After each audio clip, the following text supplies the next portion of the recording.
Hai, Assalamualaikum. Apa khabar semua? Moga korang semua sihat. Okey, jumpa lagi dalam channel Little Heaven Homestay dan saya Fatona.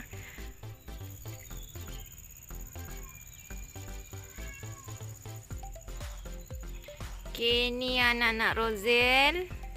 Rozel merah, macaron ke raksasa ke saya tak tahulah. Tapi yang warna merah pekat tu lah yang macam cabang dia punya kelopak tu kan. Besar lah kiranya. Ni saya nak pindahkan kat tanah. Saya favourite sangat Rozel ni. Jadi ni daripada, kalau korang tengok kitchen garden tour saya ada 2 pokok. Ni biji benih pada pokok tu lah.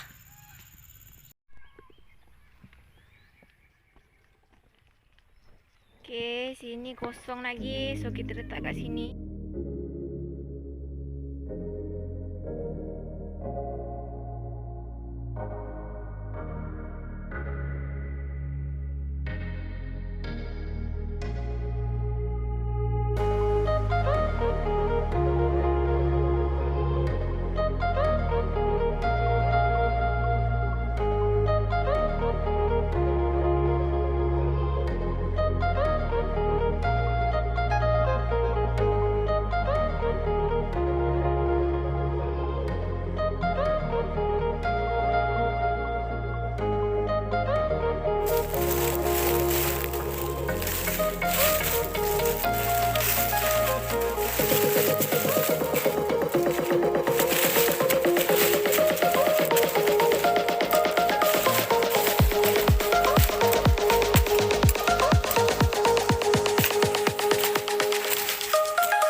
Okay, habis dah semua anak Rozel.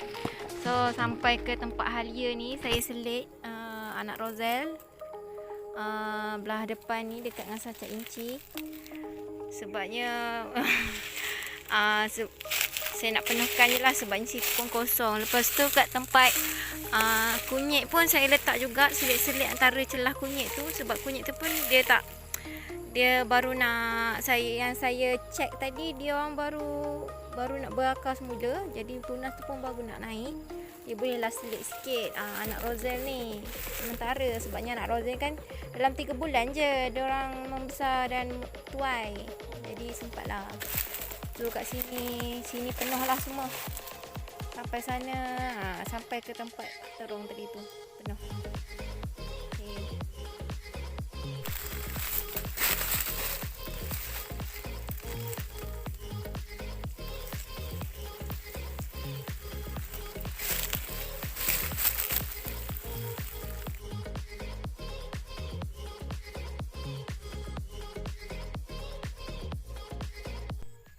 Okay, semua keseluruhan anak Rozel tu ada 24 pokok. So, Alhamdulillah muat juga kan dalam ni. Sebabnya kalau tak saya nak kena pindah kat luar lah. Bila kat luar ni saya kadang-kadang kita tak sempat nak siram kan. Jadi masalah tu. Kebetulan pula saya selit sekali dekat tempat kunyit, selit sekali kat tempat sorghum. Jadi adalah muat lah kiranya kan. Alhamdulillah. So sekali tadi ada saya tak rakam, tapi saya ada tanam sekali lah anak cili kampung. Anak pokok cili kampung ada 4 pokok. Saya dah tak ada cili kampung dah. Sebabnya sebelum ni cili kampung saya ambil dekat kebun suami saya ada tanam. Tapi dia dah, pokok tu dah tua, jadi dia trim. Jadi tak adalah dah buat sementara ni lada kampung. Jadi saya nak kena tanam lah untuk puasa nanti. Tak ada benda nak makan kan, nak pedas-pedas tak ada kan. Malam lah puasa kan. kita kadang-kadang selera tu tak ada kan, tapi dia kena pedas, barulah selera nak buat sambal. Sambal hitam, nak buat sambal durian ke kan. Tadi masa saya pindahkan anak pokok Roselle tu, saya ada isi sekali baja akar. Baja untuk akar, untuk kalau biasa kalau kita buat anak cucuk ke, kita buat tut ke kan, elok lah pakai tu supaya dia pokok tu cepat berakar lah. Tapi buat tu jangan terus direct kat dia punya saya korek, saya letak, lepas tu saya campur sikit dia dengan tanah, lepas tu baru saya letak anak pokok. Jadi akar tu tak adalah terus direct contact dengan baja akar tu kan, walaupun dia baja, tapi bila kita kena faham lah sebab yang kita letak tu anak pokok, jadi dia ada kapasiti dia sendiri. Kadang-kadang bila baja tu terlalu banyak untuk dia consume, dia akan membakar pokok tu kan, dia akan panas ke, terlebih apa ke, terkurang apa ke kan, macam tu lah kita kena macam tu. Bila dia dah campur dengan tanah sikit, jadi dos dia tu kurang. Jadi bila akar tu kena ke akar dia sikit, lepas tu dia barulah dia merebak lagi kan. Macam tu. Lepas dah siram sekali. Okey, alhamdulillah petang ni cuaca teduh, tak panas. Tadi macam dah gerimis dah sebenarnya tadi sebelum saya turun ni, tapi itulah. Alhamdulillah dipermudahkan oleh Allah semuanya. Kalau tak saya dah berapa kali petang dah saya nak pindah anak pokok Roselle ni, tapi tak sempat, tak dapat kan. Ada keluar, ada hujan, ada apa semua kan. Alhamdulillah Allah memudahkan semua, saya boleh buat. Dan settle lah dengan cuaca selesa kan, untuk tak rasa panas kan, rasa selesa lah kan. Walaupun dia agak tak sesuai untuk record kan, tapi tak apalah kan. Sebabnya bukan senang nak dapat peluang yang ngam kan. Lepas tu insyaAllah selepas raya baru ada hasil lah. Sebabnya Roselle ni dalam 3 bulan macam tu barulah dia ada buah kan. Itulah. Sebenarnya jarak yang saya guna tu sekaki je lebih kurang, sekaki lebih macam tu lah kan. Tapi sebenarnya kalau ikutkan ukuran diorang tu tak cukup. Sebab sebabnya Roselle yang saya pernah tanam sebelum ni memang sedepa saya ni lah, semeter lebih dia punya panjang jari dahan dia tu kan.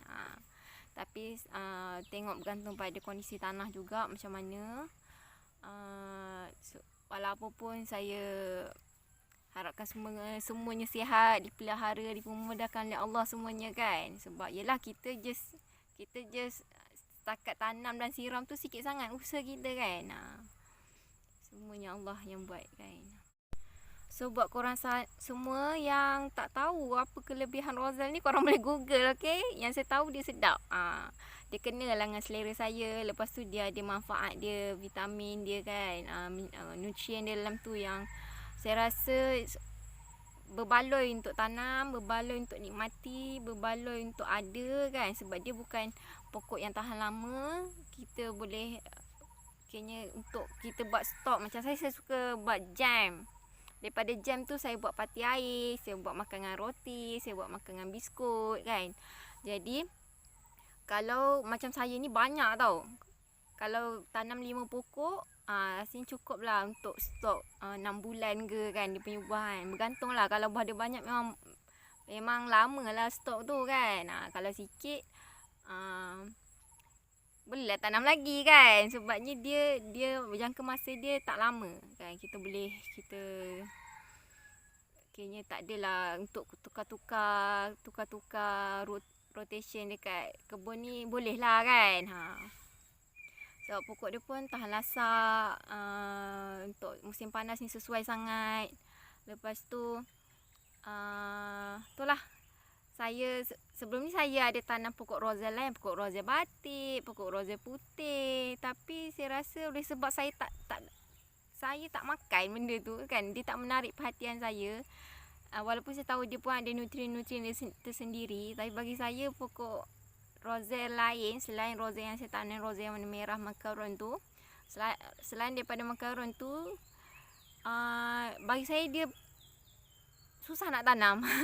Dia tak sesuai dengan saya punya jadual tanam, saya punya itulah kan. Jadi saya tak tanam. Saya tak tertarik dah untuk tanam. Sebelum ni saya tertarik sebab saya macam ada koleksi tu, macam best lah kan. Tapi bila dah try, cakap alah kenapa tanam ni sedangkan kau tak makan pun sebenarnya kan rugi kan, rugi masa, rugi tempat apa semua kan. Tapi kalau korang baru first time nak cuba, tak ada masalah. Mana tahu korang kena dengan selera korang kan. Saya dah cuba, jadi tak perlulah bazirkan masa dah kan. Tapi kalau korang nak, saya sokong je kan, tak ada masalah. Yang penting korang tanam pokok. So terima kasih buat korang semua kat luar sana yang luangkan masa anda dengan saya, yang bagi komen, yang like, yang subscribe. Okay, kalau korang ada apa-apa lagi idea ke kan mengenai saya punya, nak bagi anjurkan pokok-pokok yang sesuai untuk saya tanam ke kan, yang nak saya cuba ke kan. Lepas tu nak komen tentang saya punya video ke kan. Yelah, saya amatur lagi, tak pandai lagi buat video walaupun saya dah setahun kan. Maklum dah, saya ada handphone je untuk saya buat semua tu, saya tak ada laptop. Jadi komen lah kat bawah kan. Jadi saya memang tahu saya, yelah kita setakat saya, kalau korang kalau macam mana, saya ni kat dalam kebun, jadi saya tak bercampur dengan orang sangat. Harian saya sepenuhnya pada kebun dan pada rumah. Jadi korang yang tahu hasil kerja saya ni, mana video yang saya buat ni, korang mestilah tahu sama ada sedap ke tak nak tengok kan, video cantik ke tak kan, suara keluar ke tak kan. Saya sebelum ni ada yang tegur saya mengenai saya punya audio, tapi saya dah beli dah mikrofon tu. Lepas tu mikrofon tu tak berfungsi, jadi saya macam stres lah kan. Jadi saya usahakan supaya suara saya yang original ni kuat lah kan, kita menjerit sikit lah. Tapi terima kasih sangat mengenai komen tu, saya hargai. Okay, dah petang, nyamuk dah banyak, so saya kena stop dekat sini dulu. Okay, terima kasih buat korang kat luar sana. Okay, jumpa lagi dalam video akan datang. Assalamualaikum, bye.